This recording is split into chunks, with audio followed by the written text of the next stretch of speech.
hill, and I'm just really thankful no one had a video camera out whenever I slipped and fell down the hill. But speaking of missions and speaking of giving, I want to briefly share with you how we are doing financially as a church. Could just feel the room right now. You're so excited.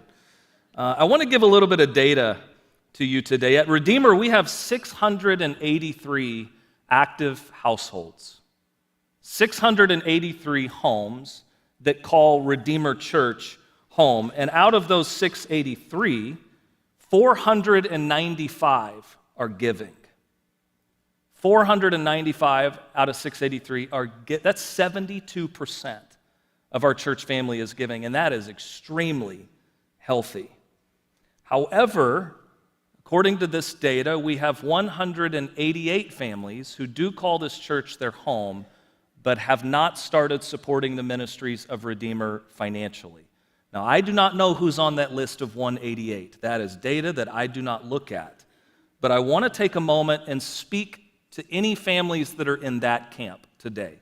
This is your church home, but perhaps you have not started supporting this church financially yet. I'm asking you with all humility today to start supporting the ministries of this church financially. And here's why. We are tremendously blessed to be able to sow into our community, our city, our students, our missions around the world, but we also have bills to pay, and we have those bills to pay, to no one's surprise, every week, just like you pay bills at home every week. We have landscaping and janitorial costs. We serve coffee on Sunday mornings and pizza on Wednesday nights. We have classes and programs that cost money. Praise God, we have toilets that flush. And we have an amazing staff that is called here to serve the Lord and to serve you and your families. And that team, the team here at Redeemer, is counting on us to make payroll. We've had a great end of the year in December, made budget in December, which is the biggest month of our fiscal year. Praise God for that.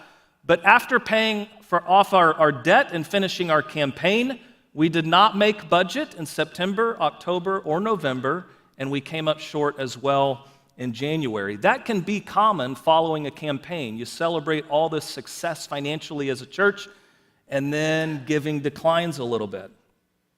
So from those 4 months that I've shared, we are $128,000 behind on our budget, which for a church our size is extremely manageable. We can make up that money very quickly if everyone contributes and everyone who calls this place home helps.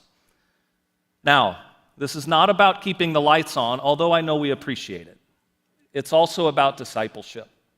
It's about stewardship, and it is about our hearts. So, as we invest in the things that are important to us, like marriage and family and our jobs and even our health, at least I hope you do invest in those things, I'm asking you to invest in your church. I don't necessarily like math, but this one was too easy. If 188 families would start their giving to Redeemer with a gift of $680, we would be completely caught up right there.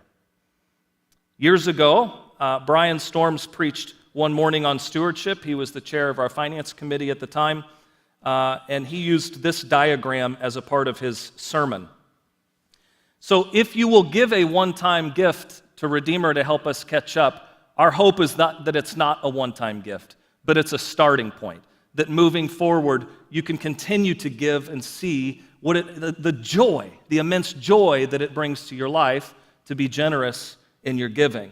So the challenge is to just start somewhere and grow from there to one day being radically generous. And by the way, radically generous is not a dollar amount. Radically generous is a reflection of our heart. So please pray about this. I also want you to know that if anybody wants to give $128,000, we will not turn that down.